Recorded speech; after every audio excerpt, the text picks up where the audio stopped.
கர்த்தருடைய பரிசுத்த நாமத்திற்கு ஸ்தோத்திரம். இன்றைய நாளின் தியானத்திற்கென்று தெரிந்து கொள்ளப்பட்ட வேத வசனம் பரிசுத்த லூக்கா எழுதின நற்செய்தி நூல் 23ஆம் அதிகாரம் 28ஆம் வசனம். லூக்கா 23:28. இயேசு அவர்கள் முகமாய் திரும்பி, எருசலேமின் குமாரத்திகளே, நீங்கள் எனக்காக அழாமல் உங்களுக்காகவும் உங்கள் பிள்ளைகளுக்காகவும் அழுங்கள் என்றார். Daughters of Jerusalem, do not weep for me, but weep for yourselves and for your children. இயேசு அப்பெண்கள் பக்கம் திரும்பி, எருசலேம் மகளிரே, நீங்கள் எனக்காக அழ வேண்டாம், மாறாக உங்களுக்காகவும் உங்கள் மக்களுக்காகவும் அழுங்கள் என்றார். ஆமென். நம்முடைய ஆண்டவராகிய இயேசு கிறிஸ்து சிலுவையை சுமந்து கொண்டு கொல்கதா நோக்கி செல்கையில் அவருக்கு பின் பலரும், குறிப்பாக பெண்கள், அழுகையோடு வருந்தி வந்தனர். அப்பொழுது இயேசு அவர்களிடம் கூறிய வார்த்தைதான் இன்றைய தியான வசனம். இயேசு ஏன் அப்படி கூறினார் என்பதை குறித்து சற்று நேரம் தியானிப்போம். மக்கள் இயேசுவுக்காகவே அழுதினர். ஏனெனில் அவர் அநியாயமாக மரணத்திற்கு அழைத்து செல்லப்பட்டார். ஆனால் இயேசு அவர்களை பார்த்து சொல்கிறார், எனக்காக அழ வேண்டாம் என்று. ஏனெனில் அவர் தன்னார்வமாகவே சிலுவையை சுமந்தார். ஒருவனும் என் ஜீவனை என்னிடத்திலிருந்து எடுத்து கொள்ள மாட்டான். நானே அதை கொடுக்கிறேன். அதை கொடுக்கவும் எனக்கு அதிகாரம் உண்டு. அதை மறுபடியும் எடுத்து கொள்ளவும் எனக்கு அதிகாரம் உண்டு. இந்த கட்டளையை என் பிதாவினிடத்தில் பெற்றுக்கொண்டேன் என்று நமது ஆண்டவராகிய இயேசு கிறிஸ்து கூறுவதை யோவான் எழுதின நற்செய்தி நூல் 10ஆம் அதிகாரம் 18ஆம் வசனத்தில் வாசிக்கிறோம். அவரது மரணம் அவருக்கான தோல்வி அல்ல, உலகத்திற்கு இரட்சிப்பின் வெற்றி. எருசலேமின் எதிர்கால தீர்ப்பை குறித்தே இயேசு பெண்களை எச்சரித்தார். உங்களுக்காகவும் உங்கள் பிள்ளைகளுக்காகவும் அழுங்கள் என்று. இது கிபி 70 எருசலேம் ரோமர் படையினால் அழிவை சந்திக்கப் போவதை குறித்த தீர்க்க தரிசனம்.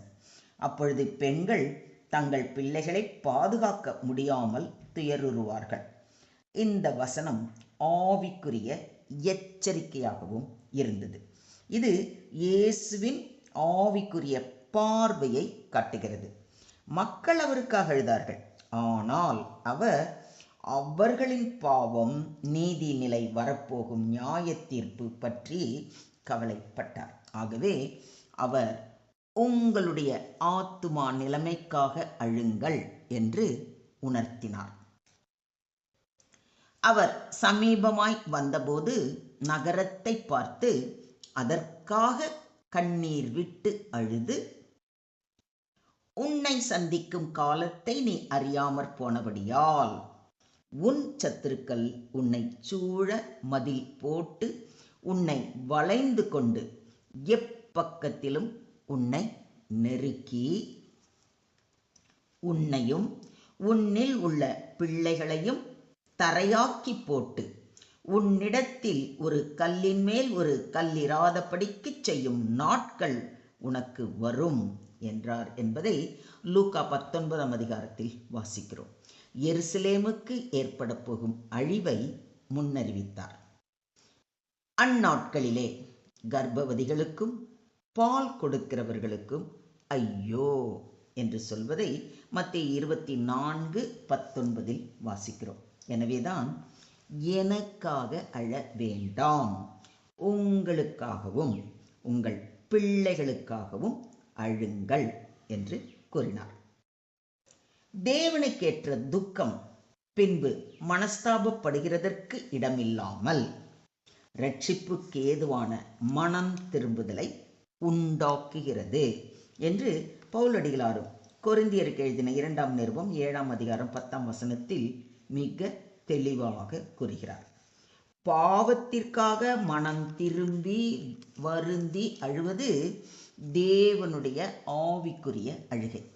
வெளிப்புற துன்பங்களை விட நம் ஆத்துமாவின் நிலைமையை பற்றி கவலைப்படுதல் முக்கியம். தேவனிடத்தில் நாம் மனம் வருந்தி அழுவது இரட்சிப்புக்கு நம்மை அழைக்கிறது. இதை விசுவாசிக்கிறீங்களா? இங்கு உங்கள் பிள்ளைகளுக்காக அழுங்கள் என்று சொல்லியிருப்பதை கவனியுங்கள். பெற்றோர் தங்கள் பிள்ளைகளின் ஆவிக்குரிய நிலைமையை நினைத்து அழ வேண்டும். உலக சுகங்களிலும் பாவ வழிகளிலும் செல்லாமல் அவர்கள் கர்த்தரின் வழியில் நிலைக்க வேண்டும் என்று வேண்டுதல் அவசியம். மொத்தத்தில் இன்றைய தியான வசனம் மூலம் நாம் கற்றுக்கொள்ளும் பாடம், இயேசுவின் துன்பம் நம் இரட்சிப்புக்காக. இயேசுவின் சிலுவை துன்பம் தோல்வி அல்ல, வெற்றி. அவர் நம்முடைய பாவங்களை சுமந்து தன்னார்வமாக உயிரை தந்தார். அதனால் அவருக்காக அழ வேண்டியது இல்லை. அவர் மரணம் நமக்கான மீட்சியை தருகிறது. இயேசு எருசலேமின் அழிவை பற்றி கூறினார். அது கிபி 70 நிறைவேறியது. அதே போல வரப்போகும் நியாய தீர்ப்புக்காக நாம் விழிப்புடன் இருக்க வேண்டும். நம் பிள்ளைகளுக்காக அழ வேண்டும். இது ஆன்மீக பொறுப்பு. பெற்றோர் தங்கள் பிள்ளைகளின் ஆவிக்குரிய நிலையை நினைத்து பிரார்த்திக்க வேண்டும். உலக சுகங்களில் விழாமல் தேவனுடைய வழியில் நிலைத்திருக்கும்படி வேண்ட வேண்டும். உண்மையான அழுகை என்பது மனம் திரும்புதல், பரிசுத்த வாழ்க்கை, பிள்ளைகளின் இரட்சிப்புக்கான வேண்டுதல்.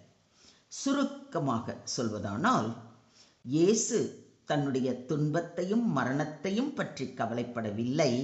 ஆனால் நம்முடைய ஆவிக்குரிய நிலையை பற்றித்தான் கவலைப்பட்டார். ஆகவே நம்முடைய பாவ நிலைக்காகவும் நம் பிள்ளைகளின் இரட்சிப்புக்காகவும் அழ வேண்டும். இதையும் ஒத்துக்கிறீங்களா? நம்ம இப்போ மனதார ஆண்டவருடைய பாதம் அமர்ந்து நம் குற்றம் குறைகளை எல்லாம் உணர்ந்து வருந்தி நமக்காகவும் நம்முடைய பிள்ளைகளுக்காகவும் ஜெபம் செய்வோமா? ஸ்தோத்திரம் ஆண்டவரே, ஸ்தோத்திரம் கர்த்தாவே, ஸ்தோத்திரம் ஸ்தோத்திரம் ஸ்தோத்திரம். எங்களை அதிகமாய் நேசிக்கிற எங்கள் அன்பின் தகப்பனே, உம்மை நன்றியோடு துதிக்கிறோம், ஸ்தோத்தரிக்கிறோம் அப்பா. கர்த்தாவே, எங்கள் இரட்சகரே, நாங்கள் பல நேரங்களில் வெளிப்புற துன்பங்களுக்காக அழுகிறோம். ஆனால் எங்கள் பாவ நிலையை பற்றி கவலைப்படுவது இல்லை. இன்று நீர் இன்றைய தியான வசனம் மூலம் நினைப்பூட்டுகிறீர். நாங்கள் எங்களுக்காகவும் எங்கள் பிள்ளைகளுக்காகவும் அழ வேண்டும் என்று. அதற்காக கொடான கொடி நன்றிகளை ஏறெடுக்கிறோம் ஆண்டவரே.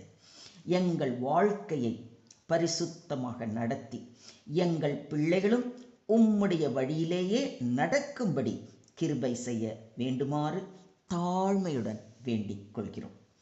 நாங்கள் தண்டனைக்கு ஆளாகாமல் இரட்சிப்பின் பாதையில் நடக்க எங்களை முற்றிலுமாக உம்முடைய கிருபைக்காக தாழ்த்தி உம்முடைய கரங்களிலே ஒப்பு கொடுக்கிறோம். நீங்க பொறுப்பெடுத்துக்கோங்க, நீங்க வழி நடத்துங்க.